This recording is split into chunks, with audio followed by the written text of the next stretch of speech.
Hola amigos, bienvenidos a un nuevo episodio de Vroom Podcast. Como novedad del día de hoy les cuento que tenía insomnio, ya no, la carrera me curó. Estuvo somnífera absolutamente. Qué carrera tan aburrida la que tuvimos ayer. Creo que lo más interesante fueron los incendios del Pasto en práctica y clasificación. Nos dio tanto, perdón por tan poco, Pastito, nos hiciste falta en la carrera para darle un poquito de emoción a las cosas. Lo extrañé mucho en el medio de la carrera, aunque sea una vez podía pasar, Una no mucho banderita más. roja, una cosa, y en el medio hubiese puesto las cosas un poco más interesantes, sin duda alguna. Y bueno, ya vamos a entrar de una vez en materia. Vamos a hablar de la escudería que ganó la carrera. Vamos a hablar de la escudería Max Verstappen F1 Team. Otra masterclass de Max Verstappen, en donde probó por qué le ganó el campeonato a Lando Norris el año pasado y que por qué probablemente le vaya a ganar el campeonato este año también. Qué nivel el de Max Verstappen. Se sacó una vuelta, no sé de dónde, o no puedo decir de dónde, el sábado, para lograr la pole position. Luego la carrera la hizo absolutamente perfecta, teniendo menos ritmo que los McLaren, lo cual era evidente. Y McLaren con sus papaya rules, que luego hablaremos de ello, dándole la victoria, o consolidando la victoria de Max Verstappen, que no cometió absolutamente ningún error, manejó la carrera como le dio la gana, hizo lo que le dio la gana con los McLaren, y sobre todo, con Lando Norris. Yo ya no sé qué tanto más seguir hablando de McLaren, porque hablamos de McLaren en la pretemporada. Hablamos un poquito en el primer capítulo, porque en Australia ya hubo un poquito de drama. En China no hablamos tanto, pero creo que mencionamos un poquito la diferencia de nivel de pilotos. Y ahora tenemos que volver a hablar de McLaren. ¿En algún momento dejaremos de hablar de McLaren haciendo de las suyas? O sea, ¿llegará ese día? Yo no creo. Al menos en la primera mitad de la temporada parece que no han aprendido las lecciones que tenían que aprender. Este es el tema. Yo creo de que por lo que vi en redes y por lo que estuve hablando con gente, como que todos tienen la conclusión de que fue una carrera aburrida. Pero quiero dedicarle este momento a Max Verstappen. No sé si todo el mundo sabe o no, los que no saben les comento. Yo no soy fan de Verstappen para nada. Si no estuviera en la Fórmula 1 yo probablemente estaría un poquito más feliz. Pero también amo este deporte. La Fórmula 1 me da sensaciones que casi ningún otro deporte me da, salvo el fútbol con ciertos momentos obviamente, pero aún así no son comparables. Y ayer me quedé con una cosa de Max, de que manejó la carrera como nunca lo había visto, o no recuerdo al menos haber visto a alguien. Porque todos sabemos de que cuando un piloto es dominante tipo por paliza. No sé, se me ocurren Schumacher cuando le decían, che, tenés que hacer una parada extra porque le erramos a la estrategia. Y Schumacher iba y sacaba 20 segundos y hacía la parada extra e igual ganaba la carrera. O uno piensa en situaciones dominantes y se imagina Hamilton y Rosberg escapándose, sacándole un minuto al resto de la parrilla y entre ellos peleando la punta de la carrera. O Vettel cuando estaba con el Red Bull también, que dominaba desde 4, 5, 10 segundos adelante del resto de la parrilla. Pero ayer Max tuvo un manejo de carrera milimétrico. No tengo recuerdos de haber visto un piloto capaz de mantener al piloto de atrás a 1.1, 1.2 segundos durante más de 15 vueltas, durante 3/4 del segundo stint. Es un nivel de control de recursos, de neumáticos, de combustible, de batería, de medir las distancias, de saber qué es lo que está haciendo el otro, lo que en inglés se le llama racecraft, ¿no? El manejo de carreras, la gestión de carrera. No recuerdo haber visto algo de este nivel. Y es una lástima que haya pasado en una carrera tan aburrida. Pero yo no podía dejar de ver el gap entre Verstappen y Norris. O sea, porque lo normal es de que un piloto trate de mantenerlo entre 1.5, 1.7, 1.2, 2 segundos, como hacía por ejemplo Hamilton en la sprint de China. Creo que es el excelente ejemplo de que manejó cómodo desde la carrera, desde la primera posición. Pero si te fijas las distancias a Piastri, a los dos de atrás, siempre tipo variaba un montón. No era tan plana. Y lo de Verstappen ayer no tiene sentido, los mantuvo nunca más de 1.3, nunca menos de 1.05. Nunca se pudo meter en DRS Norris. Y a pesar de, ya vamos a hablar de Lando, ¿no? Y su manejo de carrera, que es otra cosa. Pero... ¿Cuál manejo? Bueno, en fin. Ponele, sí. Si se le puede decir gestión de carrera. Pero lo de Verstappen... Chapó. Es algo que no lo puedo creer. Recién estaba viendo los onboards y uno lo ve y es muy difícil darse cuenta que lo está haciendo. Es impresionante, ¿no? La verdad es que sin palabras Es uno de esos manejos de Verstappen como lo fue, no sé, Bélgica 2014, Brasil 2016, como fue Brasil el año pasado, España. Son esas carreras de Verstappen de que demuestra que es un piloto generacional. Y es una lástima que haya pasado en una carrera tan random que nadie se va a acordar. Pero quiero dejar nota acá, Verstappen. Yo me voy a acordar porque nunca vi una carrera así como la que hiciste ayer. Sí, no, la gestión de Max fue impresionante. O sea, para empezar, porque está gestionando desde una posición, desde un auto inferior al que estaba dominando.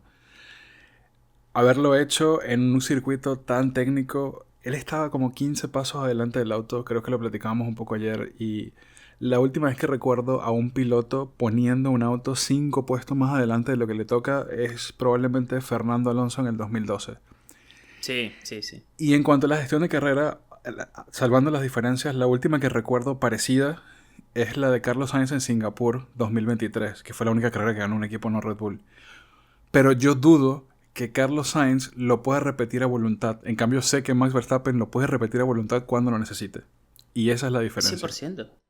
Es que Max, no sé vos, pero a mí me dio la sensación todo el tiempo de que él tenía, no te digo que 2 segundos por vuelta más, pero tenía un par de décimas más en cada vuelta. Porque Lando metía récord de primer sector y Max al mismo tiempo metía verde en el primer sector. Piastri metía récord absoluto en el segundo sector y Max metía verde en el segundo. O sea, cada vez que tenía que hacerlo, sacaba esa décima extra de cada punto de la pista. Y es impresionante cómo no sabés lo difícil que es gestionar y analizar ese tipo de cosas en un retrovisor de Fórmula 1. O sea, que no sé cómo lo hace. No se ve nada en el retrovisor y él venía calculando todo. Y no solamente eso, sino que él guardó neumático por si acaso para el momento en el cual lo iba a necesitar. O sea, si venía un ataque, si McLaren tomaba la decisión de la que vamos a hablar pronto, que no tomó, y se venía un ataque, él tenía como defenderse. Y bueno, hablemos de McLaren entonces, porque hay cosas que hablar de McLaren. Momento McLaren del día. ¿Por dónde empezar, Manu? Papaya Rules, métansela por donde no les entre luz, por favor. Qué gestión de carrera tan asquerosa. A Zak Brown le tienen que cortar la cabeza. Qué equipo para desperdiciar el dominio que tienen con ese auto que es superior a todos los demás. Era para que hubiesen ganado la carrera como con 20 segundos de ventaja y simplemente no quisieron ganar. Tu run de Verstappen, mi run de McLaren. Es que yo nunca vi a un equipo desperdiciar semejante auto en mi vida. Un Ross Brown ya hubiese hecho 3-1-2 con 1 minuto de ventaja con todos los demás, y si no lo hacían, votaba a alguien del equipo, porque así eran los verdaderos team principals de antes. Los hombres de antes. Así eran, o sea, así eran. Y impresionante que, a ver, desde el principio de la carrera se vio que Oscar Piastri tenía el ritmo muy por encima de Lando Norris y para pelearle a Max. Sobre todo que Oscar Piastri, a diferencia de Lando Norris, no respeta a nadie porque es un rookie, no sabe nada. Está allí. Él sabe que está ahí un Max Verstappen, pero Lando Norris bloquea su cerebro diciendo, no puedo, es Max Verstappen. Oscar Piastri no. Oscar Piastri dice, yo puedo. Así no pueda, él cree que puede. Y con eso era suficiente para que tuviéramos al menos unas 5 vueltas de intensidad de pelea en la punta que no tuvimos gracias a Brown. De hecho, ya vamos a volver al tema carrera, pero ahí al final dijiste algo. En el post carrera, los dos creo que lo estábamos viendo juntos, le hicieron una entrevista a Piastri y a Lando Norris ahí en el corralito, ¿no? Sí. Y cuando le preguntan a Lando cuáles fueron qué es lo que sacó de la carrera, él estaba como, no, contento, el ritmo estaba ahí, tenemos doble podio, como full conformista. Y a Piastri le preguntan y él dice, mira, prefiero tener el ritmo y un mal resultado antes que tener un buen resultado de suerte pero no tener ritmo, porque sé que al menos si tengo el ritmo eventualmente van a venir los resultados. Y esa diferencia de mindset es cada día más claro. El Piastri sabe que él puede ser campeón, necesita que cambien 2 o 3 cosas más, pero él sabe que va a ser campeón. Los de Lando Norris ya no sé, no quiero ni hablar, boludo. Y bueno, o sea, hay una cosa que yo vi de la declaración de Lando Norris donde dije, es que creo que no va a ser campeón aunque tenga el mejor auto. Porque él dijo, básicamente dio a entender como que eso era lo máximo que se podía hacer hoy con el auto porque estaban cerca, él y Max, o él y Red Bull. Díselo a Max, díselo a Max que su auto no da para ganarle a McLaren. Esa es la diferencia entre un campeón del mundo y un Lando Norris. Es que, a ver, ¿hace cuánto Verstappen no festejaba como festejó ayer? Es que, desde 2021 no festejaba así, man. Logró un milagro. Lo que hizo Max Verstappen no lo puede hacer más nadie en este planeta que esté vivo ahorita. Nadie. Es que él sabe que fue un carrerón. Y que Lando Norris diga que para eso era lo que le daba, está confesando que es un asco de piloto. No le da, literalmente no le da. No puedes decir eso teniendo el auto que tienes. Y lo segundo que hay que decir es que viendo las declaraciones de Oscar Piastri, que aunque no muestra tantos sentimientos, ayer le vi algo en la expresión facial donde siento, y te lo dije, Oscar Piastri ya huele la sangre. Sí, Y va por la bestia herida. Él va por Lando Norris, ya él sabe que puede. O sea, y una cosa que dijo es que esto se decidió en clasificación. Como dando a entender que ese fue el acuerdo. El que queda adelante en clasificación tiene la preferencia. Que banco ese acuerdo, sí, es así, ¿eh? Y ya Oscar sabe que lo que tiene que hacer es mejorar, que es lo único que le falta a Oscar Piastri realmente para estar delante de Lando Norris. Que tiene que mejorar en clasificación, y si logra eso, ya él tiene todas las herramientas para ir más rápido y ser mejor que Lando Norris. ¿Cómo es posible que Lando Norris haya pasado toda la carrera, en lugar de atacando a Max, defendiéndose de Oscar? Es absurdo, es completamente absurdo. No, de hecho, a mí lo que más me molestó, que yo lo noté, a ver, yo lo noté creo que en la vuelta 45, no sé si en qué vuelta lo notaste vos, pero ¿cómo funciona Suzuka? Creo que de fondo va a estar el jueguito, así que seguramente eventualmente van a verlo. Hay una sola zona de DRS donde realmente podés pasar, que es en la recta principal, ¿no? O sea, vos querés llegar a la curva 1 lado a lado contra el otro piloto y tratar de pasarlo en ese punto. Para eso necesitas DRS. La zona de detección de DRS está antes de la chicana final, donde chocaron Prost y Senna. Para eso tenés que usar la batería saliendo de la horquilla, toda esa curva que es a fondo yendo hacia Spoon y saliendo de Spoon. Tipo, todo ese punto tenés que ir usando batería para meterte en la succión lo antes posible. Y da igual si no tenés batería en la recta principal, porque tenés DRS. Atacas con DRS más succión y con eso, si te sobra un poquito de batería extra, y con eso intentas tirarle el auto. Lando no estaba usando batería saliendo de la horquilla. No estaba usando batería mucha saliendo de Spoon en esa recta anterior, en la recta opuesta. Estaba usando toda la batería en la recta principal. Esto significa que en su cabeza no estaba atacando a Max Verstappen, se estaba defendiendo de Piastri. Y estamos hablando vuelta 45. Seguramente lo venía haciendo desde antes, nomás que estaba dormido y no me di cuenta. Y como estaba haciendo eso, nunca sabremos si realmente tenía el ritmo para atacar, que obviamente lo tenía el auto. Pero no le dio la gana. En su mindset él no podía con Max y él tenía que defenderse de Oscar. Claro, esa décima extra que tenía Verstappen, quizás Piastri sí se la sacaba a Verstappen, pero hoy en día no sabemos cuál era el ritmo real de Verstappen porque Norris le permitió gestionar, porque no lo atacaba, objetivamente no lo atacaba, tipo, le mirás la telemetría y estaba defendiendo de Piastri. Yo no lo puedo creer, tipo, el mindset de este muchacho, el complejo de inferioridad que tiene con Verstappen ya es demasiado evidente y no lo podés tener en tu primer piloto de McLaren y por alguna razón McLaren lo sigue protegiendo. Ya no sé qué están haciendo, boludo. Mi comentario consuelo es que ahorita espero que si gana McLaren el campeonato de pilotos, que lo gane Piastri, que no lo gane Lando. Sí, 100%. Y ahorita Oscar se convirtió en el piloto de McLaren que quiero que gane. Y así que de aquí en adelante apoyo a Oscar en esa pelea interna con Lando. Lando me ha decepcionado muchísimo. No, nunca pensé que iba a decir esto, pero Norris está en la misma categoría de Verstappen, que ya son pilotos que no quiero que le vaya bien. Lo de ayer fue atroz. Nunca vi esto en un candidato a campeón del mundo. Siempre mencionamos los mismos nombres. Hakkinen no hubiera hecho esto, Schumacher jamás. Vettel, ni de casualidad. Rosberg, pero ni... No, no tengo palabras. Los invitamos a ver cualquier carrera de estos nombres que acabamos de decir, en donde llegaron de segundos, para que vean la cara que tenían en ese momento. Sobre todo si fue por un error propio, sobre todo si no fue por circunstancias ajenas, o incluso cuando fue por circunstancias ajenas, la bronca que trae un piloto que sabe que tiene para ganar y que está peleando un campeonato y que no da el máximo, es el 100% el opuesto de la cara que tenía Lando Norris ayer con su sonrisita que... no, Lando, no estabas para sonreír. Así se pierden campeonatos.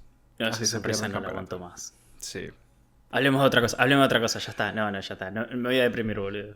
Entonces, escudería McLaren y escudería Max Verstappen F1 Team están en el tope, son los que están peleando el campeonato de pilotos.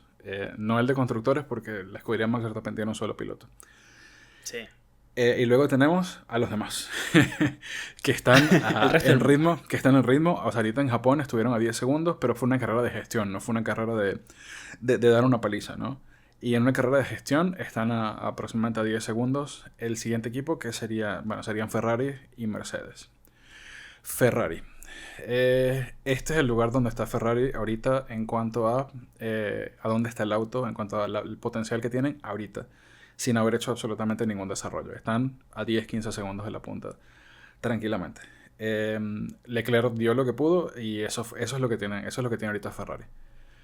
Pensaba que Mercedes iba a estar más fuerte por el tema de que la pista estaba súper fría, la temperatura del asfalto estaba a 21 grados y la temperatura del ambiente estaba como en 14. Pensaba que esas temperaturas frías le iban a dar una ventaja a Mercedes que no tuvo. Y aquí sí se notó la diferencia entre Leclerc y Hamilton. Hamilton tuvo unos tropiezos en la Q3 que lo llevaron a donde estaba. Luego probó con una estrategia que no era la estrategia más rápida, pero tenían que probar algo distinto y eso lo acepto, lo aplaudo de que al menos hayan intentado algo distinto. Pero bueno, obviamente la estrategia no funcionó porque al final la degradación era muy poca y no era mucha la diferencia entre el neumático duro y el neumático medio, siendo Hamilton el único que salió con neumático duro de los del frente. Están muy cerca, Mercedes y Ferrari, y ellos están peleando en su liga. Eso es una pelea entre Mercedes y Ferrari que va a continuar hasta que empiece la guerra de desarrollos y ver qué tal va esa guerra de desarrollos, que ya está por empezar, por cierto. Mi conclusión con respecto a esto es de que los cuatro tienen la posibilidad de estar en la misma posición. Porque si hoy Hamilton, con la carrera que tuvo, terminaba cuarto en vez de Leclerc, y Leclerc terminaba séptimo, tenía sentido, porque el ritmo fue muy parejo.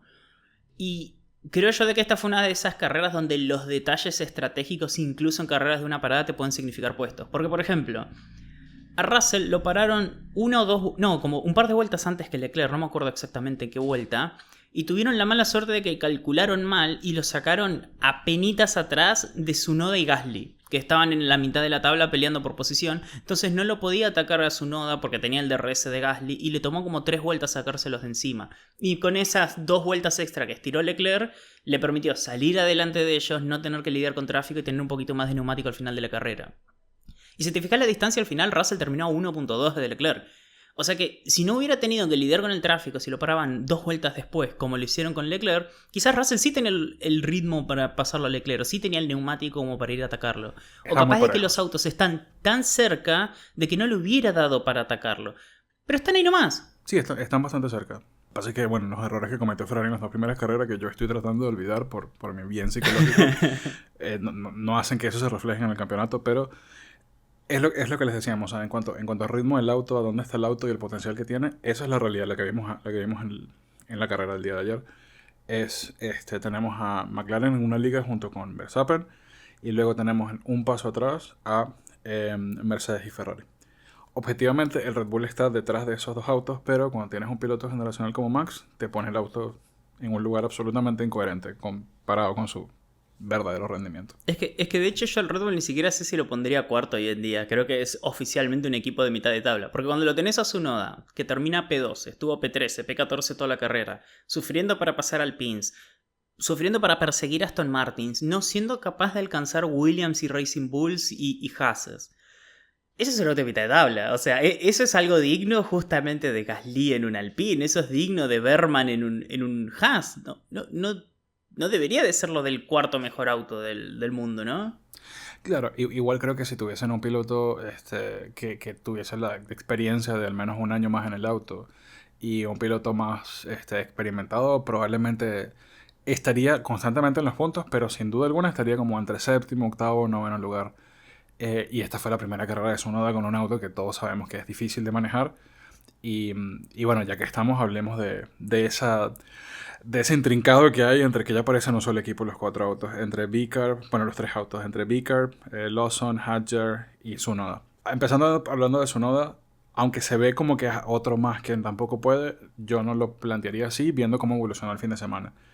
Desde el primer momento, Tsunoda entendió el auto al menos 15 veces más de lo que lo hizo Liam Lawson en las dos primeras carreras que tuvo. No, yo esperaba ver a Tsunoda batallando mucho en la práctica 1, práctica 2, práctica 3. Y la verdad es que Tsunoda hasta la quali 1 hizo un excelente trabajo. Y hay algo que pasa y se nota en la evolución de la expresión facial, creo que te lo comenté. Tsunoda después de la práctica 1 estaba todo feliz, todo contento, dijo, bueno, sí está difícil, pero yo puedo. Y terminó la carrera con una cara de, señor, mándenlo a terapia ya, porque se deprimió Yuki en 2 días, en un día y medio. Se Era nos una vino cara abajo. de, ¿en qué me metí? Y si Yuki hubiese tenido el mismo auto que Hadjar, estoy seguro de que hubiese quedado incluso delante de Hadjar. Sí, Entonces, sí, sí, sí. Le ahí peleaba a está. Hamilton para mí, ¿eh?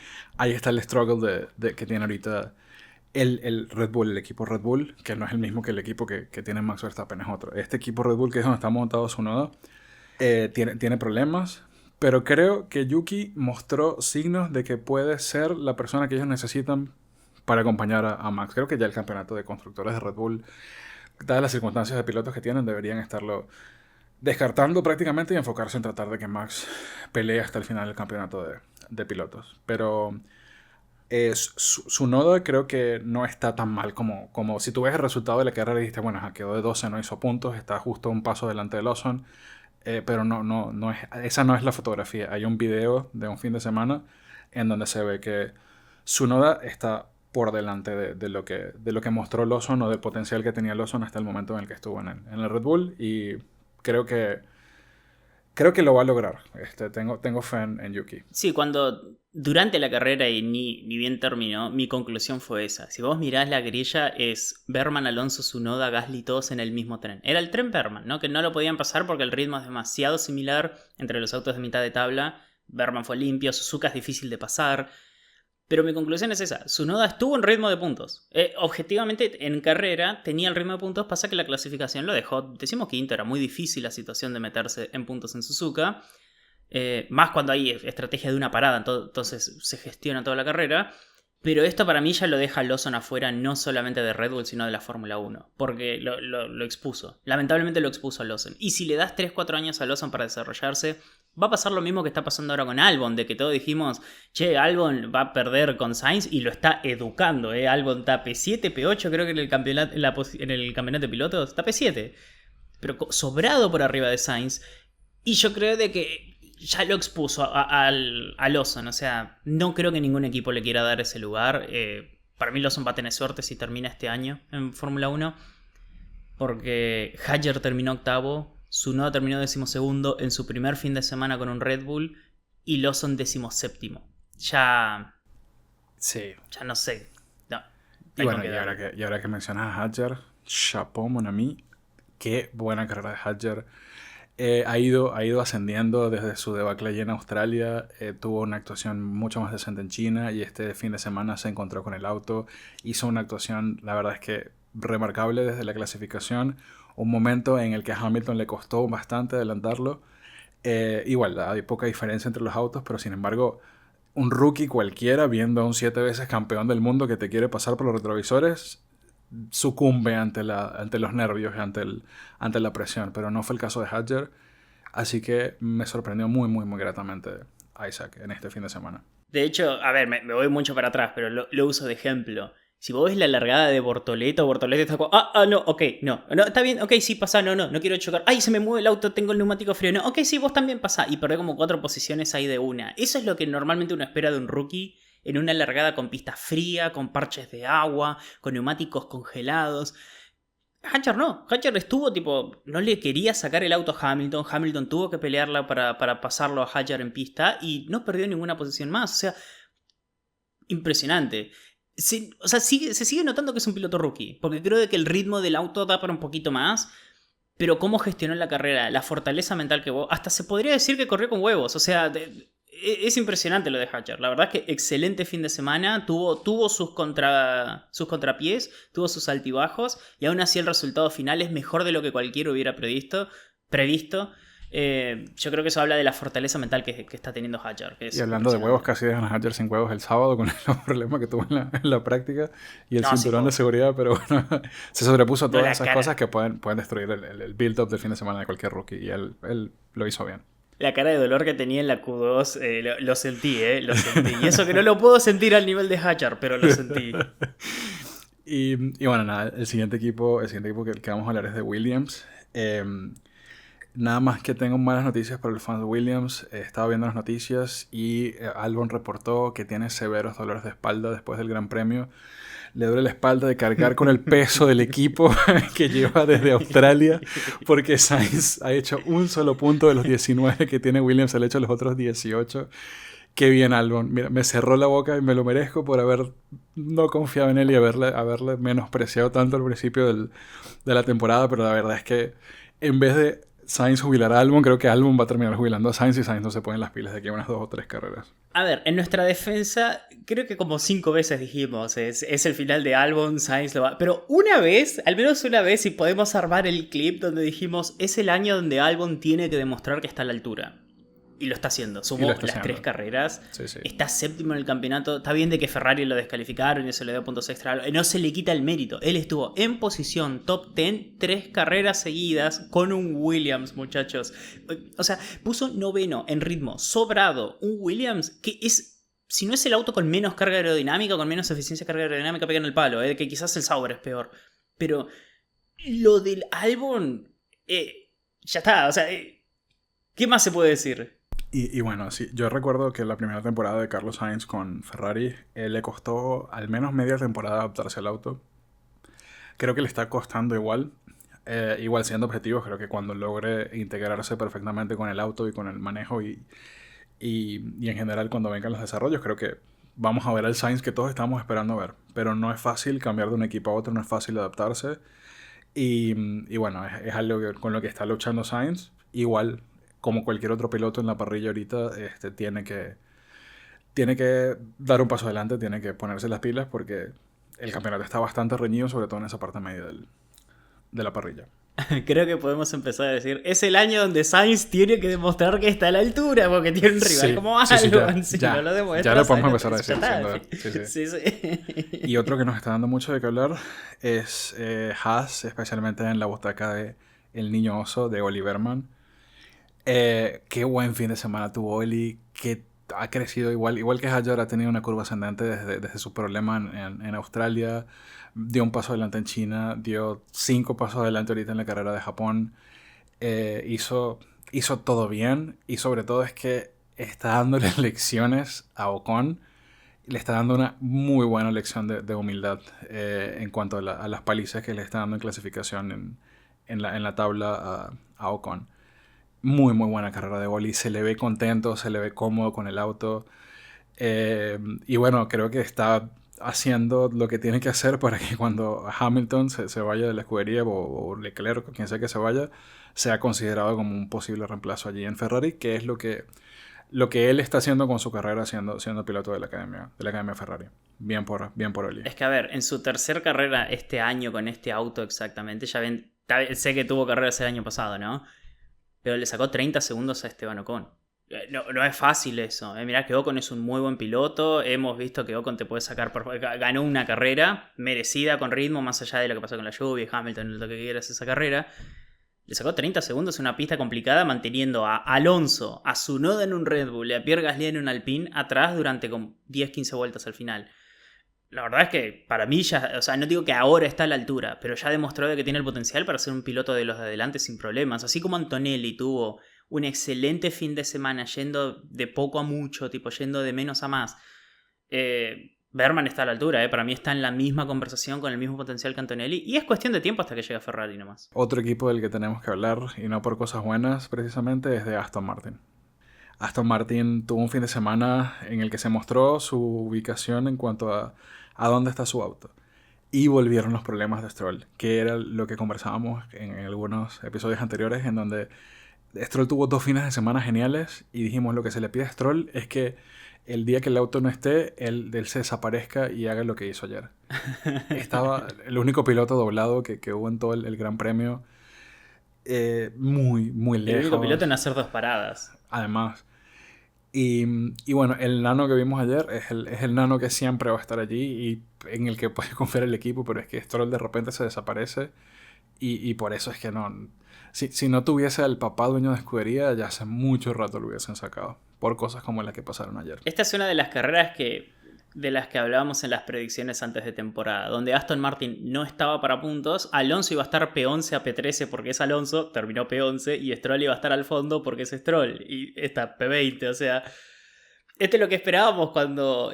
por eso nos sorprendía las últimas 2 carreras de Stroll, ¿no? Donde terminaba peleando por los puntos, donde venía bien, o sea, se lo veía sólido de ritmo, pero también teníamos que la realidad, que creo que lo hablamos y lo mencionamos, de que ninguna de las 2 carreras pudo correr Alonso. En la primera chocó en Australia bastante temprano, antes de la primera mitad, y en la segunda se quedó sin frenos en la vuelta 4. Entonces no teníamos ese punto de comparación para saber cuál era el ritmo del auto. Porque así como Stroll terminó, no sé, no me acuerdo qué posición, creo que era P9 o P10 en China, capaz que Alonso lo ponía P7.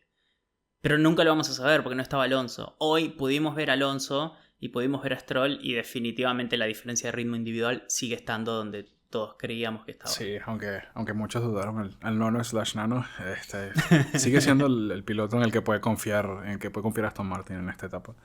Y aquí lo importante de Aston Martin, ahorita, que dijimos que Newey muy probablemente va a estar enfocado en el auto del año que viene.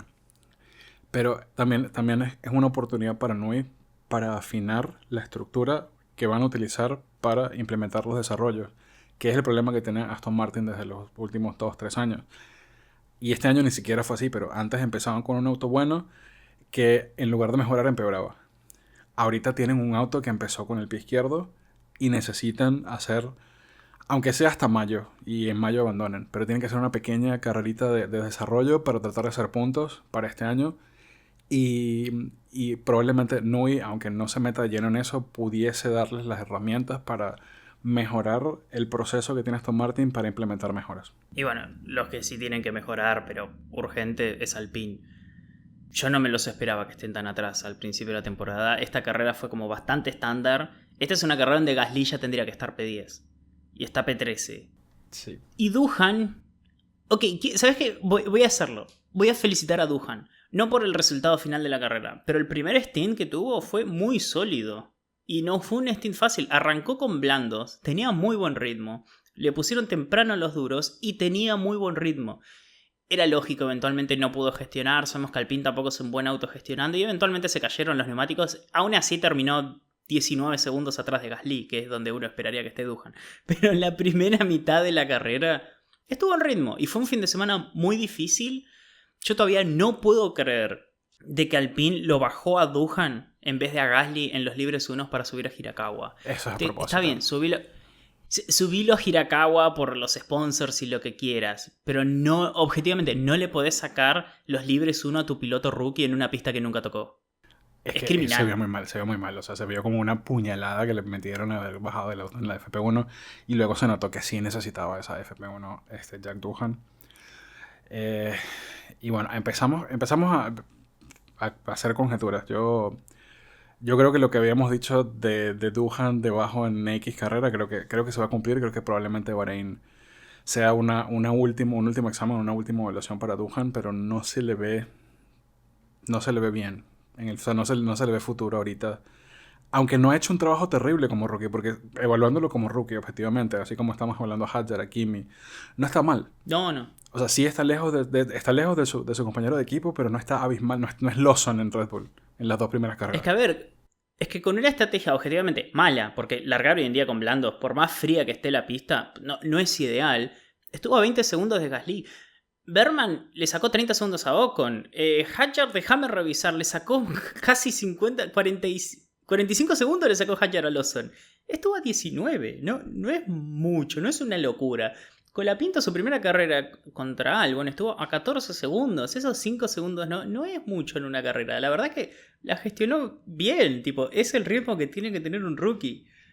Pero si no le están haciendo la cama, o sea, hay olor a somier en ese garage. ¿Qué te voy a decir? Y bueno, lo de Alpine, o sea, están en las prácticas de pretemporada, en los test de pretemporada, se vieron mucho mejor de lo que realmente están. Sí. Están bastante mal Alpine, tienen que empezar una carrera de desarrollo urgente, sobre todo porque a Alpine le urge hacer puntos para tener dinero. Y sobre todo porque se vienen, transiciones, etc. Y Briatore no es muy paciente. Entonces, Alpine tiene que despertarse ya para Bahrein de ser posible. Si no es en Bahrein, es en Imola que llegan las primeras mejoras, pero no mucho más. De acá 3 carreras, si no mejoran, se pudre todo. Sí, sin duda. Y otro equipo que también está mal, pero este sí esperábamos que estuviese donde está, es Sauber. Sauber no tienen un buen auto. Así como están ahorita se les vio en el test de pretemporada. De nuevo, esta carrera muestra dónde está exactamente cada equipo. Y nada, el Sauber está muy atrás. Terminaron los dos pilotos bastante cerca. Terminaron a 2 segundos, más o menos, el uno del otro. Estaban en el tren Duhan. Estaban Sí. los dos en el tren Duhan, sí. Sí, o sea que ese es el rendimiento que tiene el auto. Eso es lo más que le pueden sacar los pilotos ahorita. Y, y bueno, ya va siendo hora de que también, como Alpine, empiecen a correr la batalla por los desarrollos. Porque ahorita ellos son el equipo del fondo. Ellos están en la última categoría, Alpine y Sauber. Luego tenemos el grupo medio y luego tenemos a la escudería Max Verstappen con McLaren, Sí. etcétera. Sí. No, yo estoy contento porque ver a Bortoleto tan cerca de Hülkenberg en una carrera como esta es lo mínimo, es lo que podemos pedir, está cumpliendo, lo mismo. Estas son las cosas que uno tiene que esperar de un rookie. Y Bortoleto está pegado a Hülkenberg. Y no está tan lejos el ritmo, ya lo notamos en las otras carreras. Y Hülkenberg es un piloto con mucha experiencia, que sabe manejar, sabe gestionar a largo plazo, sabe gestionar stints, carreras a una parada. Y Bortoleto está ahí, está al mismo nivel. Y el hecho de que ya desde el principio está al mismo nivel, habla bien de él. Es lo que podemos pedir, que siga sumando kilometraje, que siga sumando experiencia. Y eventualmente va a ser un poquito más rápido. Y cuando el auto le dé, si es que le da el año que viene, recién ahí podemos empezar a exigir más cosas de Bortoleto. Pero por ahora está cumpliendo. No podemos pedir más que esto. Es así. Y bueno, porque no vemos lo que habíamos predicho y que el Lando Norris rompió para la carrera de Japón. Esto es lo que destruiste, Lando Norris. Y parte de la bronca, ¿no? Aquí habíamos puesto ambos para la pole position. Para la pole position, Lando Norris. Que... 0 puntos. A ver, tendría que haber pasado. Pero lo de Max Verstappen. Wow. ¡Qué vuelta! Yo la vi 3 veces ya repetida. ¡Qué vuelta! No, y esa chicana. O sea, lo que ganó en la chicana es impresionante. No, es impresionante. Y en la horquilla también. Cómo rota el auto, cómo lo hace. No sé cómo hace, man. Es bonito de ver. Último para la carrera. ¿Quién lo habías puesto? Yo había puesto a Duhan. Confía en Stroll. Igual, 0 puntos. Confiamos en Stroll, 0 puntos. Ok, vamos con las posiciones del podio. Acerté los 3 nombres, pero no acerté ninguno en la posición correcta. No. Tenía de primero a Oscar Piastri, que debió haber terminado así. Tendría que haber sido, sí. Segundo, Max Verstappen y tercero, Lando Norris. El orden natural de las cosas era ese, pero bueno, no. Quedó primero Max Verstappen, segundo Lando Norris, tercero Oscar Piastri. Entonces por ahí tengo un puntito por cada uno, serían 3 puntitos. O sea que por culpa del piloto número 2 de Max Verstappen, Lando Norris, no se dio el podio que vos esperabas. La verdad que la bola de cristal tuviste. Sí. Te faltó tener en cuenta que McLaren es McLaren. Es McLaren, sí. Y las papaya rules. No. Hijos de... No. Ok, mi podio estuvo mal, mejor de lo que vería, pero igual estuvo mal. Lo puse primero a Norris, así que sumo un punto nomás. Verstappen segundo, sumo un punto nomás porque están al revés. Y tercero lo puse a Russell, que bueno, no se dio. Eventualmente tenía que haber un podio sin Russell este año. Sí, se despertó Ferrari y bueno, Russell salió por allí del podio. Mi predicción loca tampoco se cumplió, pero pudo haberse cumplido, creo. ¿Cuál era tu predicción loca? La predicción loca que yo lancé era que Tsunoda pasaba a Q3. Tuvo problemas en la Q2. O sea, si hubiese logrado meter una buena vuelta, probablemente se hubiese podido meter en la Q3. No estaba tan lejos, realmente. No estaba 15, o sea... Mi predicción loca era alguien choca en la lluvia con neumáticos de seco. No hubo llovió. choques. Hubo bloqueadas. No hablamos de la bloqueada de Norris de la última vuelta. El chiqui que tiró Piastri. Yo dije lo mismo, lo vi en vivo y dije, tipo lo hizo a propósito el Lando Norris, que hijo de mil. Sí. Pero eso, no hubo lluvia, así que no hubo choques, 0 puntos para mí. Bueno, 3 puntos. Yo traía acumulados 16 puntos, ahora tengo 19. Yo tengo 10, ya entré a los dobles dígitos, pero tengo que acortar de alguna manera la distancia. Bien. Entonces, Manu, para Bahrein. Empecemos a hablar de Bahrein ya, porque ya estamos como para saltar a la próxima carrera. ¿Querés hacer las predicciones al principio? ¿Las hacemos así de entrada, cara de perro? Vamos a hacer las predicciones de una vez. Y bueno, aquí se va a ver lo que dije hace un momento, donde de ahora en adelante empiezo a bancar a Oscar Piastri con todas mis fuerzas en esa pelea interna de McLaren. Pole position, Oscar Piastri. Sabe que yo también lo puse a Piastri por posición. Porque este es el tema. Le juramos que nosotros no hacemos esto juntos, lo hace cada uno por su cuenta. Lo hacemos Solo separado. coincidimos por alguna razón. Tiene que ser un 1-2 McLaren. Y yo confío en que Piastri le va a ganar la pulseada a Norris. Creo que el switch mental está empezando a pasar en Piastri, en vivo y en directo. Lo estamos viendo ahora en esa penúltima transformación que tiene que hacer antes de llegar a ser un posible campeón del mundo. Y quiero creer de que va a meter la pole, va a ser su primer paso y espero también que gane la carrera. Sí. Y último para esta carrera, ¿a quién tienes? Lamentablemente, me duele decirlo, Bortoleto. Es muy mal el Sauber. Yo tengo a Duhan de último. Está bien. Para vos es el final. Ya De está. nuevo. Ahí. Sí, ya. Aquí Si sale se último pone no correrá último, bien. pero bueno, el ataúd de Duhan. Muy probablemente. Aunque también pensé que Arabia es una pista bastante complicada para un rookie. Y a lo mejor como que le terminan de dejar ese triplete de carreras, pero Bahrein podría sellar la decisión sobre Duhan, así como China selló el destino de Lawson. Sí, puede ser. Ok, para la carrera, el podio. Ok, podio. Para mí es 1-2 de McLaren, Oscar Piastri primero, Lando Norris segundo y tercero Charles Leclerc. Volvió la esperanza tifosi. Te afectaba ese P4, No. Bien. No es eso, sino que viendo los test de pretemporada, McLaren está. Aquí es donde McLaren va a sacar 30-40 segundos si se le calienta un poquito el pecho a Lando. Bueno. Pero si recuerdas las simulaciones de carrera, estaba Ferrari allí en Bahrein. Un pasito por detrás estaba Charles Leclerc y George Russell bastante cerca, pero en general, si recuerdas históricamente, Bahrein es un circuito que suele caerle bastante bien a Ferrari. Sí. Es donde han hecho diferencias en los últimos probablemente 10 años. Entonces, por eso tengo esa... Más que esperanza, creo que sí es objetividad. Creo. Para mí no es objetivo todavía. Para mí sigue empezando el corazón tifoso de Manuel. En una semana hablamos. Okay, 1-2, Piastri Norris. O sea, te lo juro que no lo hacemos a propósito. Pero el ritmo de McLaren, sí, como dijiste vos, fue muy aplastante. Tiene que ser un 1-2. Si no es un 1-2, es derrota, Sí, rozando la vergüenza. El ritmo era muy aplastante. Y el auto sigue mejorando. Siguen haciendo pequeños cambios aerodinámicos acá y allá. Tiene que ser mejor incluso. Así que tienen que paliciar. Y tercero, lo puse a Max Verstappen. Es Max. No sé, ya está. Después de esta carrera no puedo... O sea, ya me espero que ponga el auto en lugares donde no merece estar. A partir de ahora me subo al tren Verstappen. ¿Qué se le va a hacer, boludo? Hay que ser objetivo. Es una bestia. Ojo, si gana no me sorprende, aunque va a hacer calor, pero si gana no me sorprende. Si gana es por pecheo de McLaren, pero no me sorprende, porque Max te pone un auto 25 posiciones adelante donde tiene que estar, te lo pone 50 segundos arriba, no sé, ya está, no quiero hablar de Verstappen, no, es un montón. Una locura. Ahora sí, predicción loca por la carrera. Me la juego, permiso. Ambos Red Bull suman puntos. Ok, bien. La mía está loquísima. A ver. Me la lanzo. Controversial, ahí va. Antonelli delante de Russell. ¿Vos decís que pasa?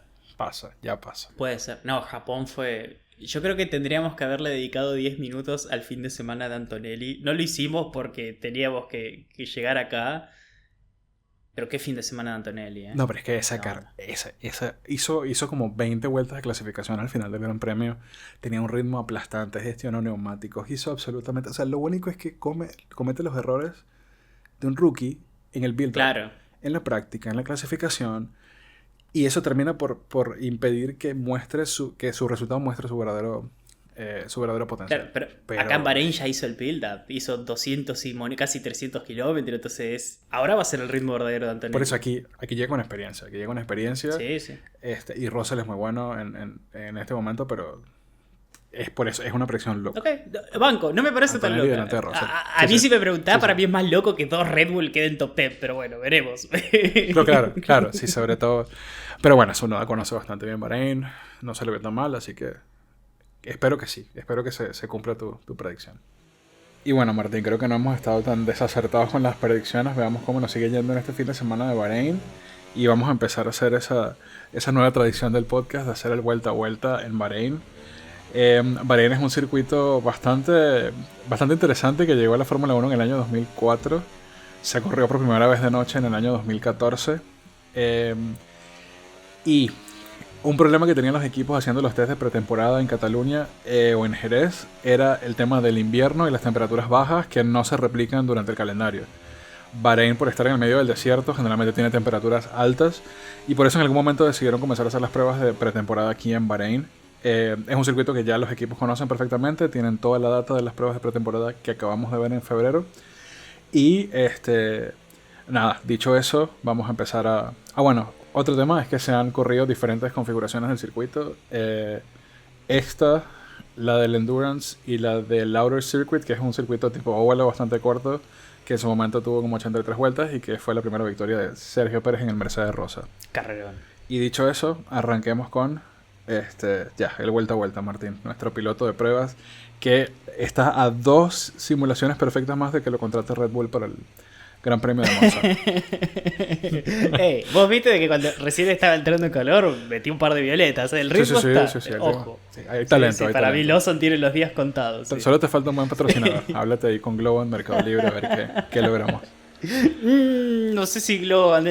Ok, no somos un podcast de economía, así que no hagamos esa transición. Bahrein, ok, circuito muy divertido, circuito en el cual personalmente siempre estoy familiarizado porque creo que todos tenemos, los que jugamos juegos de Fórmula 1, tenemos uno de esos 2 o 3 circuitos a los cuales nos gusta probar cuando compramos un juego nuevo de Fórmula 1. Bahrein es uno de esos para mí.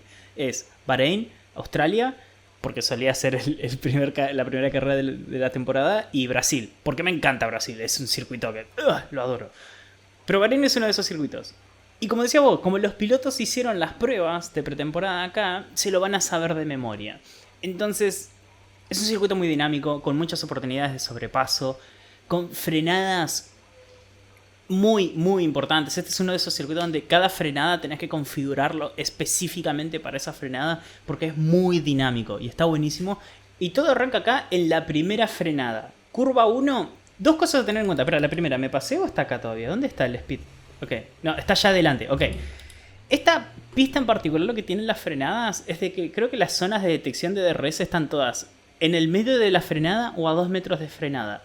Y es algo que los pilotos tienen en cuenta en cada vez que pasan, cada vez que intentan hacer una maniobra agresiva, porque a diferencia de Australia, donde una zona de detección te da 2 zonas de DRS seguidas y puedes pasar en la primera y usar el segundo DRS para escaparte, acá no. Cada DRS individual tiene su propia detección.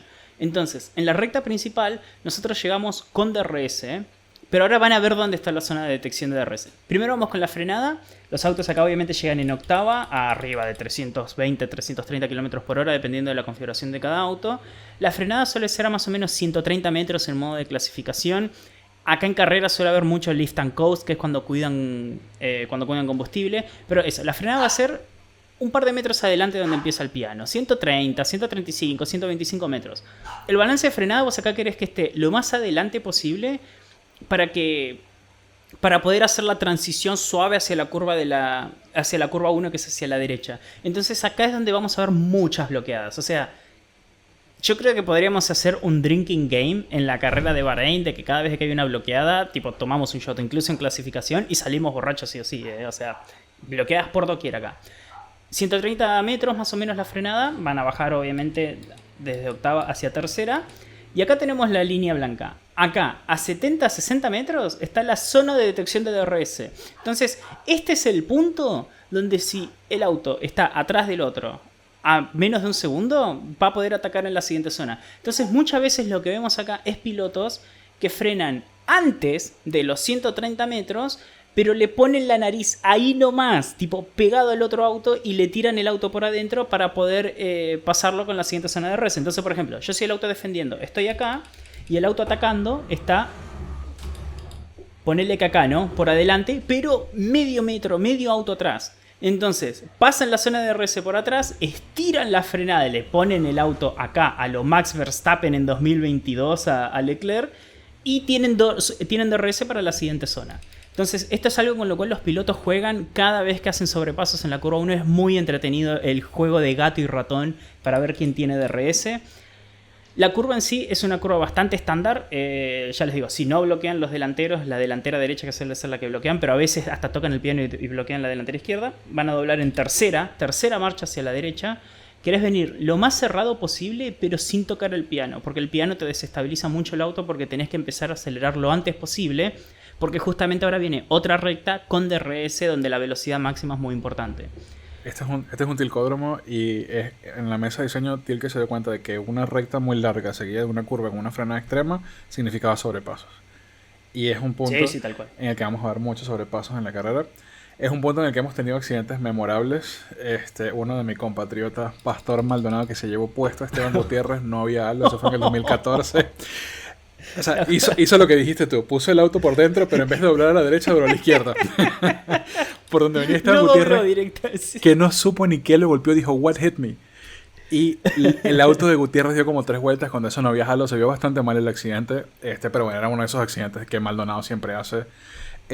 Y sí, se ven mucha acción y muchos adelantamientos en esta curva. Igual pueden haber accidentes de ese tipo. No, sí, es que acá, no sé, a ver, no tienen que terminar el Esteban Gutiérrez completamente dado vuelta. Tipo, esas son cosas que solamente Maldonado hace. Pero acá sí podemos ver contactos lado a lado, podemos llegar a ver pisos rotos, alerones tocados. Es una curva donde tenés que poner el auto y se pueden dar contactos para pasar. Es una muy buena curva, como decís vos, Tilke pensó muy bien este circuito. A nivel carreras es muy entretenido.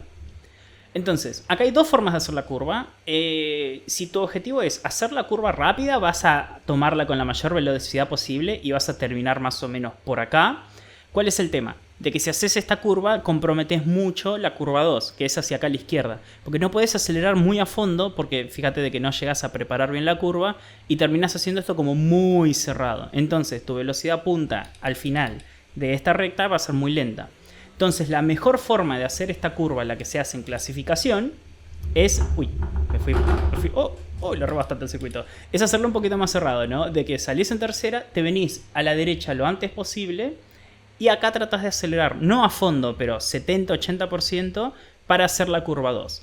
Curva 2, que estamos acá nomás, es todo parte de la misma secuencia de la curva 1 y también de la curva 3. Curva 2, cosas a tener en cuenta, este piano es muy, muy peligroso de tocar. Podés llegar a tocarlo, podés llegar a rozarlo, pero el problema es de que, como ustedes ven, se va para abajo. Entonces, la forma en la cual perdés estabilidad con el auto es muy distinta a cuando el piano se va para arriba.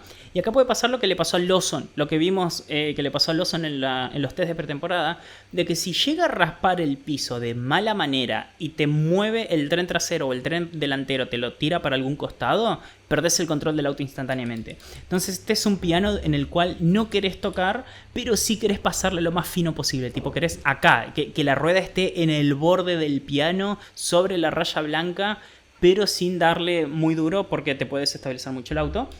Acá van a venir en tercera, ya cuarta, dependiendo del auto, dependiendo de qué tan temprano meten los cambios. Y ponerle que acá más o menos sí ya van a ir a fondo. Y este piano de afuera, entre la transición curva 2 y curva 3, también es muy peligroso.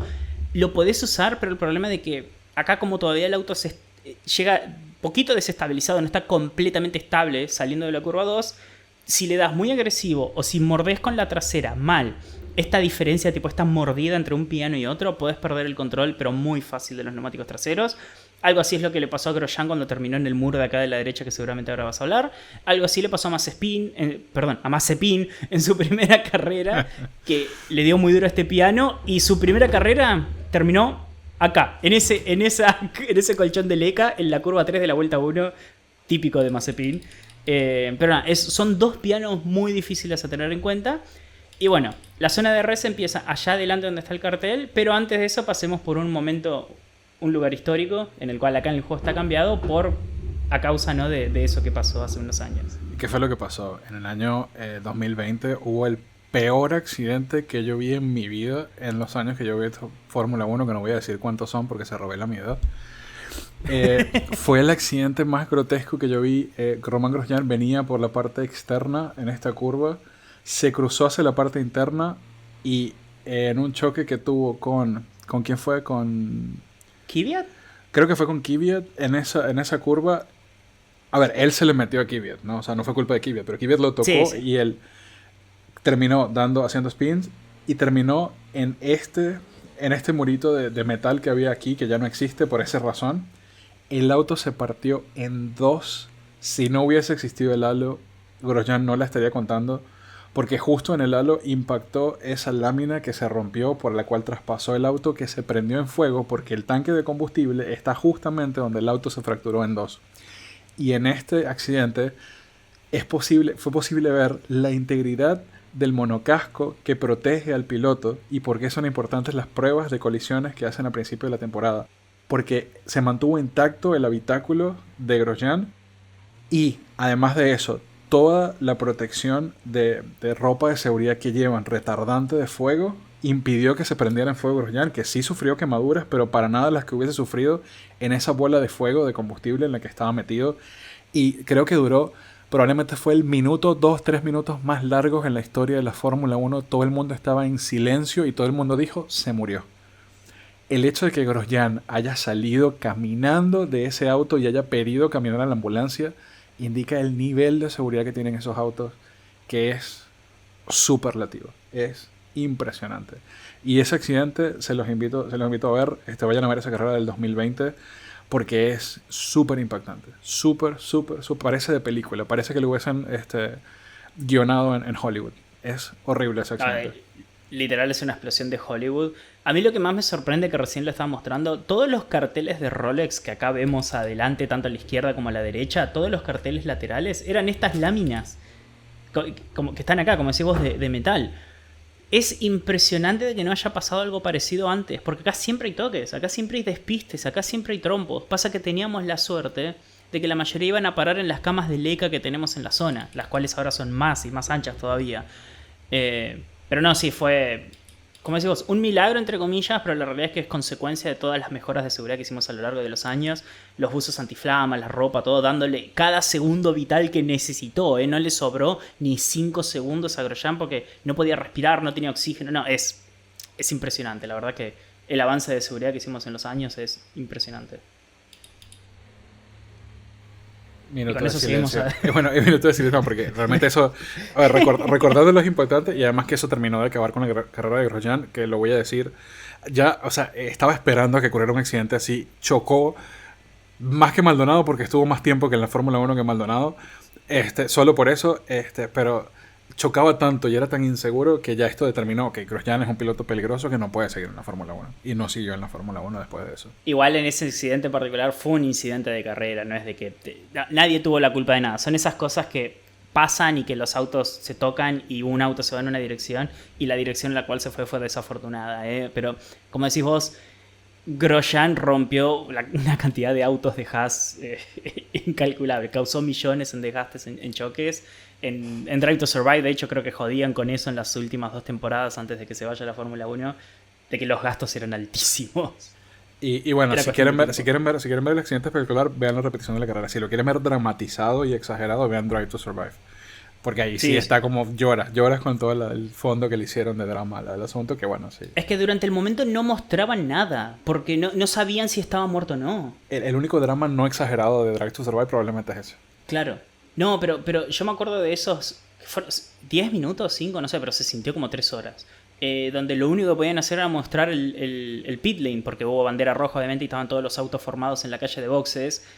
Y no podían mostrar nada del accidente porque si moría, por respeto, no podían mostrarlo. Entonces nadie sabía qué había pasado. Solo vimos una explosión gigante, un auto partido al medio que lo mostraron durante medio segundo sin querer. Y no teníamos idea cómo... O sea...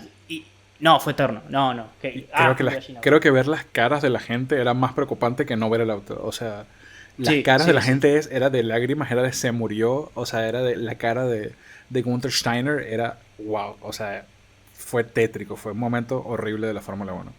No, y cuando lo mostraron caminando hacia el auto de médico es como que ya está. No. De lo que zafamos, boludo. Sí. Y bueno, de lo que no van a zafar son los pilotos de ser pasados en esta recta, porque acá tenemos la segunda zona de DRS. Salimos de la curva 3, obviamente curva 3 sí se hace completamente a fondo. Ni lo mostré porque prácticamente no es una curva, ¿no? Quedamos en la curva 2 y el piano a la derecha. Técnicamente esto hacia la derecha es una curva, lo es, ¿no? Pero esto es la curva 3, se hace completamente a fondo, se salen del piano de la derecha. Y acá tenemos la zona de DRS. es en esta raya blanca acá, ¡pum! Van a activar zona de DRS y acá tenemos la segunda recta de la vuelta. Recta donde se pueden llegar a ver sobrepasos. Generalmente los pilotos gestionan más la velocidad y la batería en la recta principal para poder atacar acá. Hay algunos pilotos que tienen batería extra y se animan a pasar en la curva 1 y defienden contra otro auto con DRS. El problema es que si le das DRS al auto que acabas de pasar en la curva 1, acá en la curva 3, en la curva 4 te la pueden devolver. Entonces es ese juego del que hablábamos, de gato y ratón. Es mucha gestión de DRS, de frenadas, de batería. Es muy entretenido de ver porque se van a ver esas peleas en la carrera. Tipo, se los aseguro. Lo que vimos en Suzuka, ya está, ya pasó. Acá sí vamos a ver acción. Un tema que probablemente veamos, sobre todo de pilotos con bastante experiencia en cuanto a la defensa, es prefieren a veces dejar que los adelanten en la recta principal, en el DRS de la recta principal, pero quedar muy cerca por detrás y con DRS para recuperar posición en esta segunda zona de DRS. Se ha visto múltiples veces. La última vez que vimos esa pelea de gato y ratón fue Max Verstappen con Leclerc, si no me equivoco, en el 2022, que era un 2023. me pasas, te paso, me pasas, te adelanto, me pasas, adelanto, y hay que ser muy inteligente para poder aprovechar las dos primeras zonas de DRS de la forma correcta para poder ganar o defender una posición. De hecho, mirá, cada vez de que hablamos de que a Lando no le da, no lo digo porque no quiero tocar el tema, pero mi primer recuerdo que se me viene es Bahrein 2023 porque Leclerc lo sacó de quicio a Verstappen. Leclerc sí lo puso al límite, lo boludeó como quiso y demostró de que en ese momento la mentalidad era muy distinta a la que tuvo, ¿no?, en 2022 chocando en Francia. Como que ya se empezó a ver la madurez de Leclerc. Y ese es un Max que no vimos con Lando, ¿no? No quiero hablar del tema, ¿saben qué? Sigamos con la frenada. Pero eso, vayan a ver la segunda mitad de Bahrein 2023 porque Leclerc muestra cómo lo importante que es gestionar, ¿no?, los DRS y las frenadas en el primer sector de Bahrein. Vamos a la curva entonces, curva 4. Van a venir a la izquierda. Lo particular de esta curva es de que ustedes me ven afuera y dicen, pará, juez, eso es Sousa y eso es de bar. No, acá se frena así. Porque la parte de afuera no es arena, es tipo cemento, simplemente que está pintado para que parezca arena. Pero se puede usar, van a ver huellas, van a ver frenadas. Tipo, se frena acá la curva, aunque no lo crean, con una rueda en el borde de la raya blanca para que sea legal y no te caigan las autoridades. Y después 3/4 del auto fuera de la pista, porque tenés el mismo agarre que en el resto del circuito. En esta frenada en particular, no en todas, pero en esta frenada en particular. La frenada es a 105 metros más o menos. Ponerle que 105 es un poquito antes del cartel de 100. Vienen con DRS, así que van a frenar bastante fuerte. Esta frenada, si querés tirar el balance de frenada un poquito para atrás, porque como está cuesta arriba, necesitas el auto un poquito más plantado. Entonces no es tan agresivo como la frenada de la curva 1. Pero podemos llegar a ver alguna que otra bloqueada acá. Es raro, pero pueden llegar a pasar errores de frenada. Acá van a bajar a cuarta marcha. Se van a quedar a la izquierda la mayor cantidad de tiempo posible. Y acá van a venir para la derecha. Este piano no lo querés tocar. Algunos pilotos pueden llegar a montarlo. El tema es de que vos acá querés empezar a acelerar lo antes posible. Y si vos le das al piano, ponele que retrasás tu punto de aceleración 5 metros. Y eso te puede llegar a costar tiempo en la vuelta. O incluso una posición en pista si alguien te prepara bien la tijera y vos acelerás tarde. Acá hemos visto muchas peleas de sobrepaso y las líneas alternativas que hay sobre estirar frenada y doblar más adentro y preparar tijeras es muy entretenida. En cuanto a la curva en sí, es una curva que parece eterna. Tipo, parece que no se termina más. Vos empezás a acelerar y es como que te empezás a ir ancho y tenés que ir gestionando el acelerador. No puedes ir acelerando a fondo hasta que estás abierto. Porque acá vamos a ver muchas vueltas anuladas porque es muy fácil irte ancho. Vos empezás a acelerar y decís, ok, ya me da para hacer la curva. Y te das cuenta que acelera hasta el 60% y tendrías que haber acelerado el 40%. Y cuando te querés acordar estás acá. O estás tipo acá, ¿no?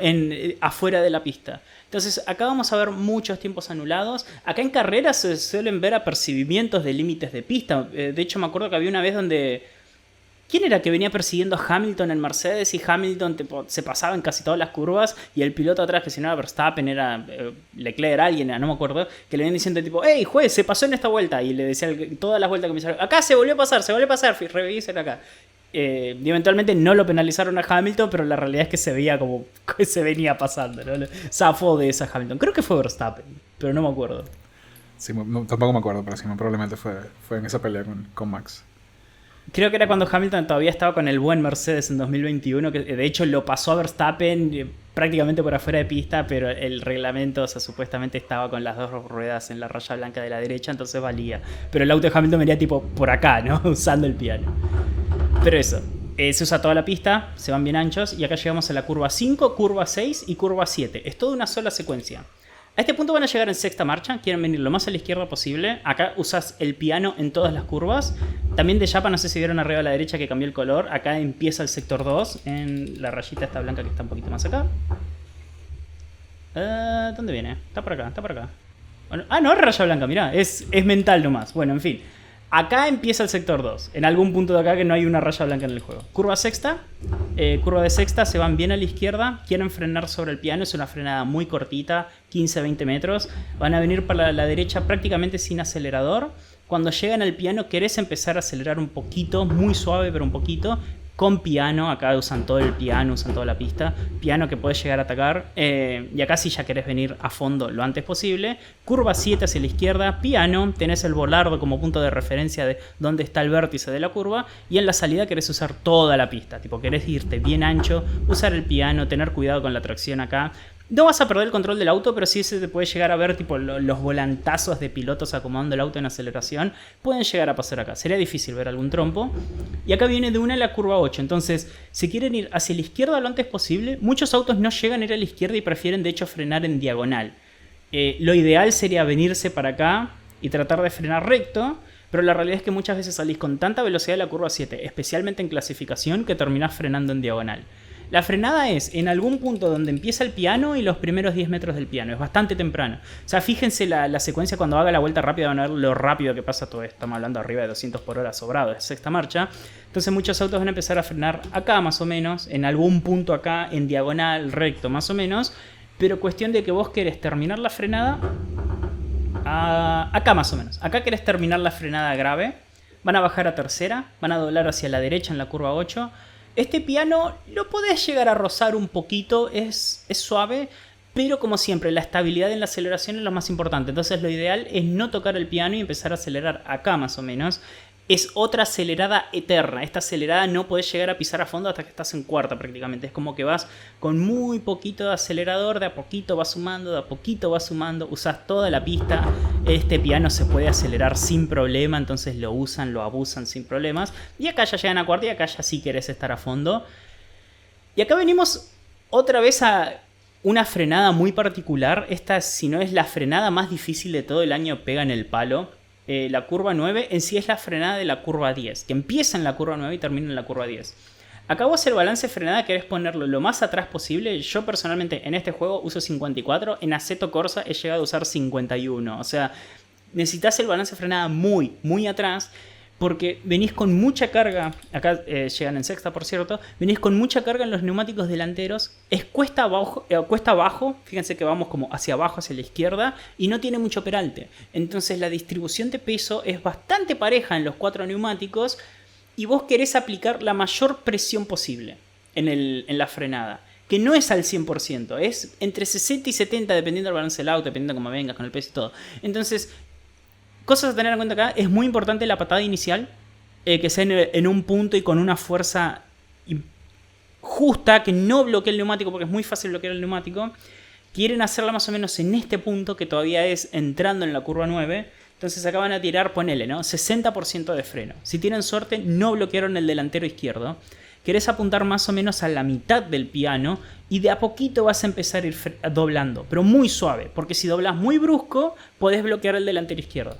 Acá van a ir bajando despacito, tercera marcha, querés venirte lo más a la derecha posible y más o menos en este punto querés dejar de frenar fuerte. Acá es como que vas bajando la frenada del, ponele, 60% al 40%, al 30%, al 20% y vos acá en este punto querés llegar con un pelo de freno nomás, porque si tenés mucha frenada, podés llegar a bloquear el neumático. ¿Por qué? Porque este es el ángulo que tenés que usar para hacer la curva. Es un montón de volante. Entonces esa delantera izquierda la exigen al máximo y es muy fácil pasarse de ese límite. Entonces acá vamos a ver no solamente vueltas de clasificación arruinadas, sino que vamos a ver bloqueadas en la carrera que pueden costarte paradas.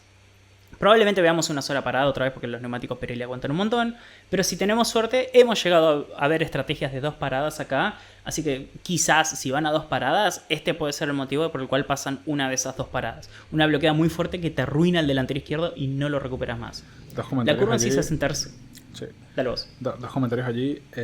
Peleas interesantes que han ocurrido en la secuencia de curvas 8, 9 y 10. Alonso en el Aston Martin, si no me equivoco, con Hamilton en el 2023. Ah, sí.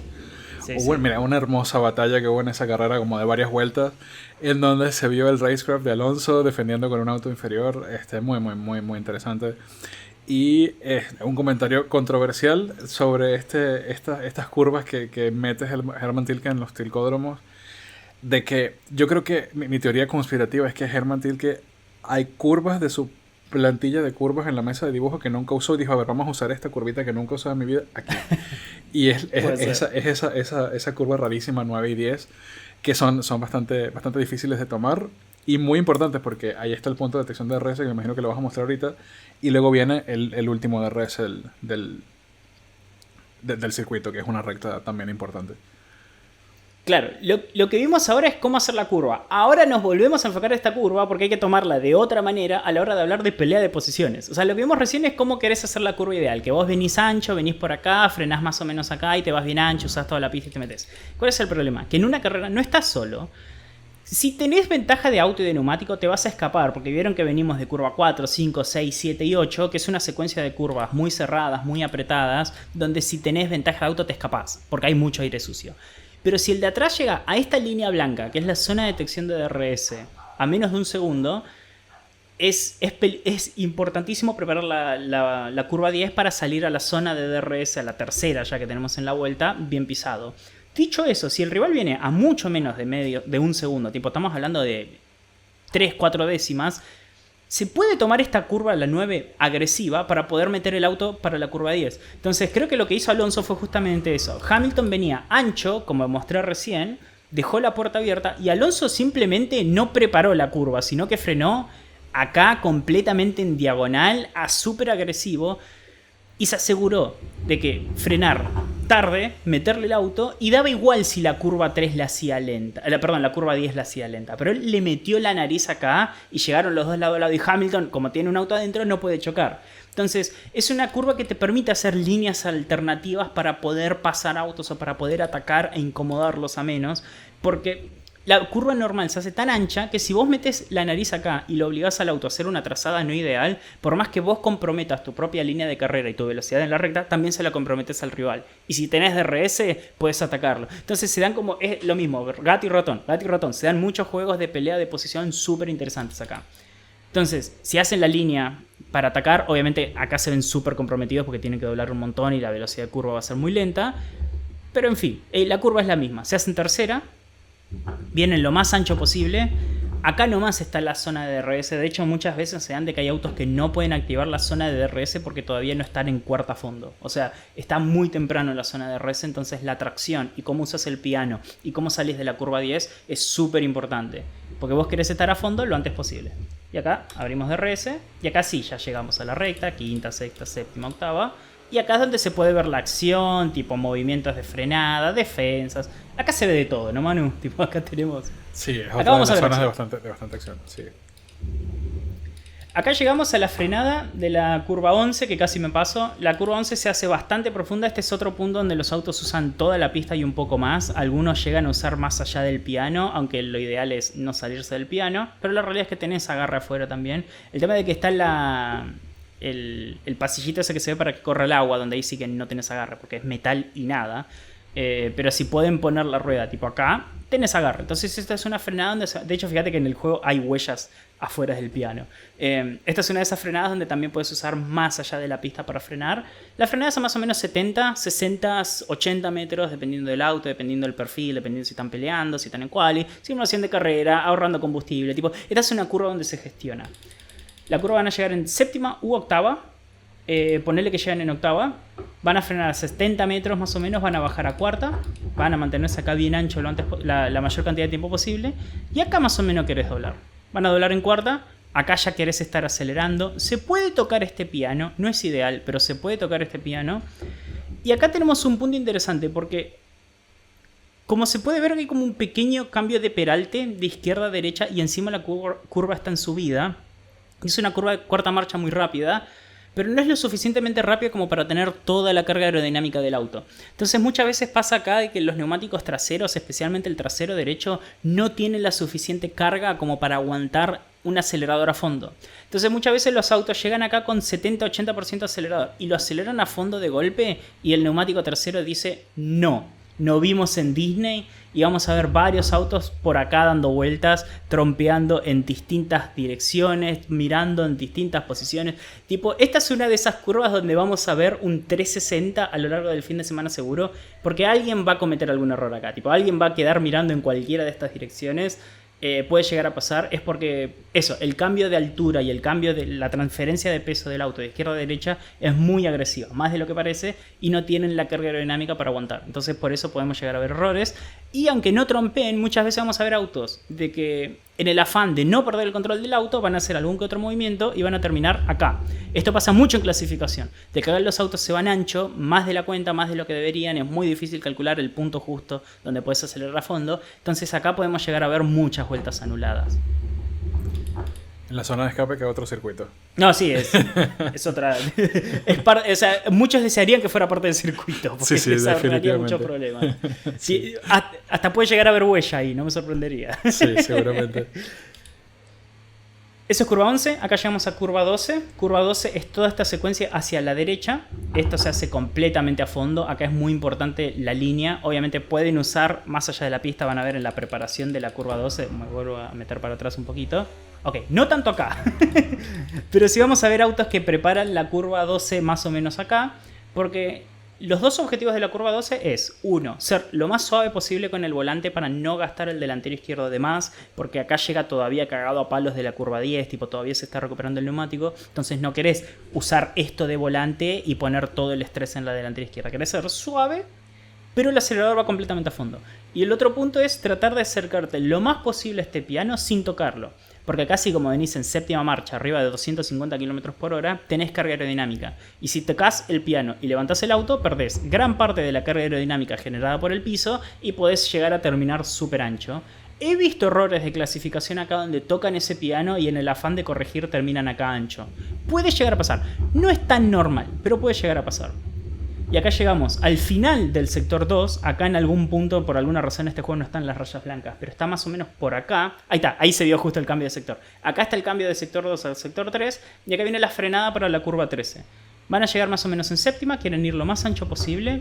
Yo de referencia uso ese cacho naranja de la barrera a la derecha. Quiero frenar más o menos 15-20 metros antes. No sé qué otro... ¿Qué otro punto de referencia usaron los pilotos? Pero más o menos acá en este punto querés frenar. Es una frenada bastante suave. Con la frenada todavía el balance de frenada sigue bastante atrás. No tan atrás como en la curva 10. Acá en el juego yo uso 56. En Assetto Corsa uso 54, 55 dependiendo del auto.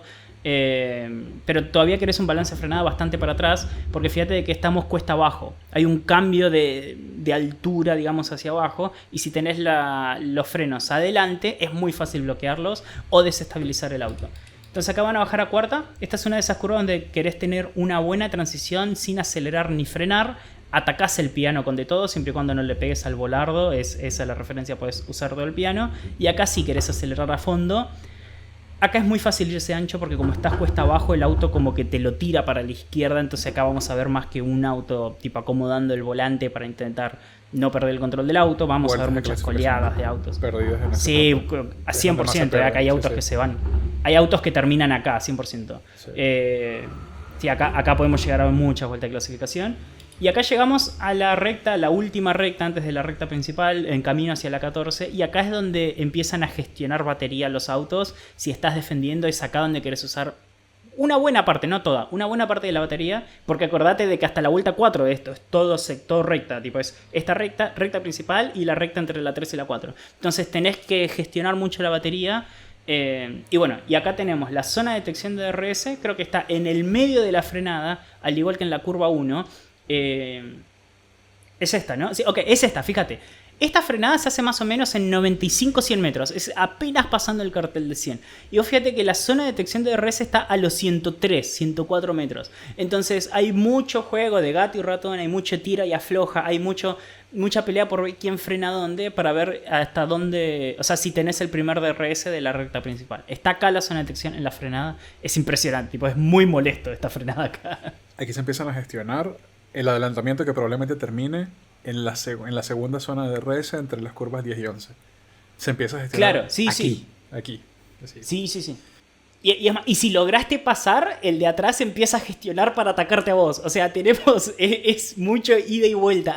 Pueden haber muchas peleas que duren 3, 4, 5 vueltas. Creo que aquella de Leclerc con Verstappen duró como 6, 7 vueltas. Hubo como 4 intentos de sobrepaso de Verstappen a Leclerc. Es muy entretenida esta pista a la hora de pelear por posiciones. Y pesa mucho la experiencia aquí en ese. Justamente por esos detalles de los DRS y las diferentes zonas de Claro, detección. sí. Sí. Bueno, lo bueno es de que los pilotos jóvenes tienen kilometraje acá, ¿no? Porque tuvieron los test de pretemporada, entonces van a saber gestionar un poquito mejor que otras pistas donde nunca corrieron como Suzuka. Frenada, 95 metros, ponele que el cartel de 100, si quieren frenar a 100 no pasa nada. Es una frenada bastante fuerte, acá sí ya querés el balance de frenada bastante adelante, acá podés usar el piano sin problemas. Algún que otro auto va a frenar acá, otra vez, no es ideal porque tenés tipo el desagüe en el medio donde no tenés nada de agarre. Entonces la mayoría prefiere frenar acá con un poquito de piano, algunos prefieren frenar acá. Es como, depende mucho del piloto, del setup, de la confianza que tengan. Se baja a cuarta, se empieza a doblar bastante temprano, es una curva bastante rápida. No querés tocar el piano interno, alguno que otro lo va a rozar, no es ideal, porque más o menos acá en este punto, hablando en serio, ya querés empezar a acelerar. Y lo mismo que veníamos hablando, la curva te empuja hacia afuera porque tiene como ese cambio, todavía estamos en descenso, entonces acá el auto te lo tira para afuera y acá hemos visto vueltas anuladas, acá hemos visto penalizaciones de 3 o 5 segundos por exceso de límites de pista, acá hemos visto contactos, acá hemos visto trompos, acá hemos visto absolutamente de todo. O sea, creo que hasta hemos tenido choques allá en el muro donde dice Gulf Air, de autos perdiendo el control por el piano. Es una curva donde no pasa nada, pero cuando pasa algo puede llegar a pasar, no sé si se entiende. Es muy fácil. Sí, es muy fácil irse ancho, es un piano bastante plano al principio, pero que después se levanta y esa diferencia de altura te puede llegar a desestabilizar el auto. Pero en fin, vos querés estar acá más o menos en quinta, sexta, ya empezar a acelerar a fondo en este punto. Y bueno, acá dato interesante, desde que antes muchos autos hacían esto de amagar, ir para boxes, venirse para acá a la derecha y después simplemente volver a la pista y jugar con eso. Hoy en día no está permitido. Hay una directiva por parte de los directivos de que si llegás a la raya blanca, a esta línea, que es la línea del safety car, si estás de un lado o del otro, tenés que hacer esa acción. Entonces, si estás acá, ya tenés que ir a boxes. Entonces, ese juego de defensa que se hacía antes, que veíamos, no se puede hacer. Tipo, lo tienen que hacer por acá, ¿no? El viejo amague, no se puede hacer. Pero en fin, acá tenemos la zona de DRS, acá tenemos también la entrada de la calle de boxes. Una calle de boxes súper cortita, ¿no? Para carrera suele ser una pérdida de 20-22 segundos como mucho. Pop, DRS, y eso es una vuelta a Bahrein, básicamente. Vale, en lo que haces tu vuelta de calentamiento para la rápida, voy lanzando algunos hechos de algunos factos de esta pista. Si quieren ver carreras viejas interesantes, les puedo recomendar el duelo en el desierto de Lewis Hamilton con Nico Rosberg en el 2014, que sí. Aunque el Mercedes estaba excesivamente dominante, la pelea entre Rosberg y Hamilton, siempre que estuvo Rosberg en el equipo, nunca terminaba. Era como... y estuvieron toda la carrera peleando. La verdad es que fueron los únicos que pelearon prácticamente, pero fue muy emocionante de ver ese duelo. En el 2020, como les dije, en el Outer Circuit, que es bastante corto, se dio la primera victoria de Checo Pérez. En el 2020, como recuerdan, fue la pandemia y tuvimos una temporada corta donde hubo repeticiones de circuitos o diferentes configuraciones de circuitos. En se corrió, ese gran premio se le llamó Sakir. Es una carrera que tienen que ver. Checo Pérez tuvo un spin en la primera vuelta, terminó de último y ganó la carrera. No pregunten cómo, pero ganó la carrera. Véanla porque es una carrera súper bonita, súper emocionante. Si están queriéndose sacar la espina del aburrimiento de Japón, con esa se la quitan. Es bastante buena. En el 2019, Leclerc venía aplastantemente ganando en la carrera. Ferrari, siendo Ferrari, se le dañó el motor, tuvo que recortar ritmo y terminó quedando tercero. Viejos, en el 2006, lucha entre Alonso y Schumacher. También estuvo, de los grandes premios viejos, estuvo bastante bueno. Vean el 2020 el accidente de Romain Grosjean. Y solo por curiosidad busquen en Google, en YouTube, el accidente de Maldonado con Esteban Gutiérrez en la curva 1 del 2014, que igual está bastante interesante. Se corre de noche desde el 2014. Muy buen circuito. Tienen bastante historia en el poco tiempo que tienen la Fórmula 1, apenas tienen 21 años. Y sí, tiene lo suyo. Grandes carreras. Ojalá. Buena muestra de cómo patinar tiré de rebote sin querer queriendo. Claro. Y bueno, aquí vamos a ver la vuelta rápida de nuestro tester. Arrancamos. Esta la quiero intentar porque esta la preparé. He tenido una muy buena... estoy a 2 décimas de la pole del año pasado. La pole de Verstappen fue un 1.29.1. Fíjense ahí, mi mejor tiempo es un 1.29.3. No creo que lo meta ahora, pero lo voy a intentar. Entonces la vuelta se prepara más o menos acá. Los autos quieren salir en cuarta. Te aseguras de esta curva hacerla bien. Y acá, si ya quieres ir a fondo lo antes posible, te quedas a la izquierda, usas todo el piano. DRS lo antes posible. Y acá arranca una vuelta de Bahrein. Tratemos de hacerla rápida, tratemos de hacerla competitiva. La primera frenada, 130 metros. Ni bien empieza el piano, un 5-10 metros más adentro más o menos. Queremos ir lo más profundo acá en el freno. Mantenemos tercera, cuarta. No podemos acelerar a fondo hasta este punto más o menos, porque si no pasa eso. DRS, usamos toda la pista, acá más de la pista. Vamos a frenar 105 metros más o menos. Bajamos a cuarta. Empezamos a acelerar lo antes posible, hay que tener cuidado de no acelerar a fondo muy temprano para irse ancho. Curva sexta, acá bajamos a sexta, usamos piano, aceleramos a fondo, usamos toda la pista. Vamos a la izquierda lo antes posible, vamos a bajar a tercera. Gestionamos el acelerador para no patinar los traseros. Esa vuelta fue legal de suerte. Acá vamos a bajar el balance de frenada para esta curva. Curva 10, muy delicado con el freno. Tratamos de hacer la aceleración lo antes posible. Usamos el piano. DRS, cuarta, a fondo bastante temprano. No me salió tan mal. Nos vamos a quedar a la derecha. Vamos a frenar a 70 metros más o menos. 1, 2, 3, 4. Bajamos a cuarto. Usamos toda la pista. ¡Ah! Vuelta anulada. No, el juego dice que vale. El juego dice que vale. Eso no hubiera sido una vuelta legal. Es muy fácil pasarse acá. Acá vamos a frenar, bajar a cuarto. Usamos toda la pista, todo el piano. Nos vamos ancho. No patinamos como hice en la vuelta de calentamiento. Séptima, octava. Nos quedamos bien a la izquierda. Vamos a usar piano. Frenamos a 100 metros clavados. Cuarta marcha sin usar el piano interno, tratamos de ir ancho, usamos todo el piano, toda la pista. Quinta, sexta, DRS y bastante temprano el final de la curva está acá, el final de la vuelta. 35. Todo mejor que Suzuka. Creo que es mi mejor vuelta hablando en lo que va del podcast, pero sigue habiendo margen de mejora, ¿no? Esta sí puede ser el CV para Red Bull, esta la para mandaría. carreras posteriores, sí, esta es igual. No me da para sacarle el asiento a Hadjar, pero el segundo asiento es una opción, veremos. Seguramente. Horarios. ¿En qué horario se va a correr esta carrera, Martín, en Argentina? Bueno, horarios en Argentina, por empezar. Hay Fórmula 3, Fórmula 2 y Fórmula 1, así que tenemos acción de todo tipo. Voy a tratar de hacerlo conciso. Los horarios vuelven a ser más normales a lo que estamos acostumbrados siempre, así que no debería ser tan complicado. El viernes tenemos lo que es Fórmula 1 a las 8:30 y a las 12 del mediodía del viernes, los libres 1 y 2.